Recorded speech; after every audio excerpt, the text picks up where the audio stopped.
আমি আল্লাহ চ্যালেঞ্জ দিলাম সারা দুনিয়ার যত মানুষ আছো আর জিন আছো সবাই মিলে ঐক্য জোট হও। কুল্লা ইন ইজতামাআতিল ইনসু ওয়াল জিন, যত মানুষ আছো আর যত জিন আছো সবাই মিলে ঐক্য জোট হও, কোরআনের মতো করে একটি কোরআন বানিয়ে নিয়ে আসো। এই চ্যালেঞ্জের তারা মোকাবেলা করতে সক্ষম হলো না।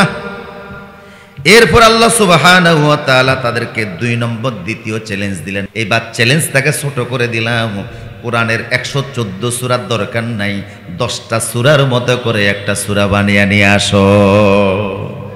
এই চ্যালেঞ্জ দেওয়ার পরে কিছুদিন গেল, ওরা চ্যালেঞ্জ মোকাবেলা করে না। এবার আল্লাহ চ্যালেঞ্জটাকে আরো ছোট করে দিলেন। ওয়া ইন কুনতুম ফি রাইবিম মিম্মা নাযালনা আলা আবদিনা ফাআতু বিসূরাতিন মিন মিসলিহি।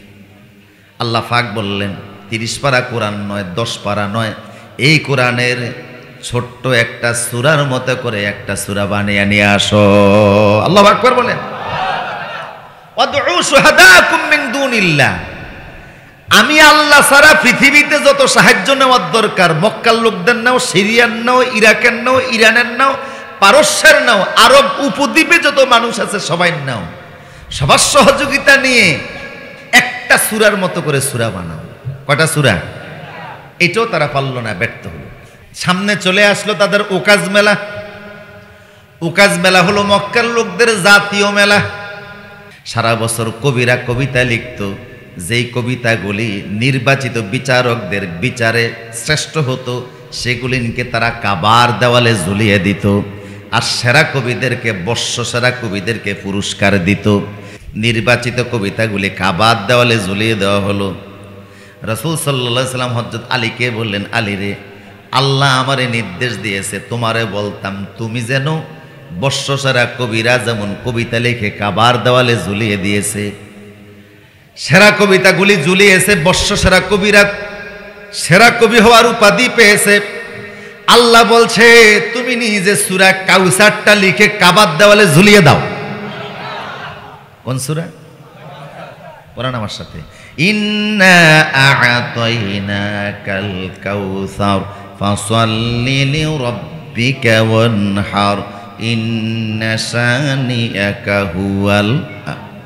সূরা কাউসার তুমি লিখে ঝুলিয়ে দাও, আর মক্কার কবিদেরকে বলে দাও তারা যদি পারে 30 পারা কোরআনের মতো নয়, 10 পারার মতো নয়, একটা সূরার মতো নয়, শুধুমাত্র এই সূরা কাউসারের আয়াত হলো 3টা, ওরা যেন চতুর্থ লাইনটা লিখে বেজর সূরাটাকে জোর বানায়া দেয়। বুঝেছেন আপনারা কথা? সূরা কাউসার তো বেজর সূরা, তো একটা সূরাও বানানোর দরকার নাই। ওরা যদি মনে করে এগুলি জিনে আমারে শিখায় মানুষের বানানো, তো ওরা এক কাজ করুক, একটা লাইন লিখো, একটা আয়াত লিখে বেজর সূরাটাকে জোর বানিয়ে দেয়। এই চ্যালেঞ্জ দেওয়া হলো। আরবের কবিরা এসে এখন কাবার দেওয়ালের দিকে তাকিয়ে থাকে, অনেকক্ষণ তাকিয়ে থেকে বাকরুদ্ধ হয়ে, হতবাক হয়ে, কণ্ঠরুদ্ধ হয়ে, নিস্তব্ধ হয়ে, হতাশ হয়ে, ব্যর্থ হয়ে চলে যায়। কেউ সামনে দাঁড়ায় না। সর্বশেষ আসলো আরবের জাত কবি।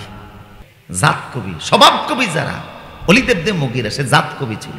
সে এসে কোরআনের এই 3টা আয়াত সূরা কাউসার সে দেখলো। রাসূল বলে দিলেন তোমরা যদি মনে করো পারবে তাহলে চতুর্থ লাইনটা দাও, বেজর সূরাটাকে জোর বানাও। স্বভাব কবি এসে বলল, অনেকক্ষণ তাকিয়ে দেখলো, নিস্তব্ধ হয়ে গেল, কণ্ঠ বন্ধ হয়ে গেল, রুদ্ধ হয়ে গেল।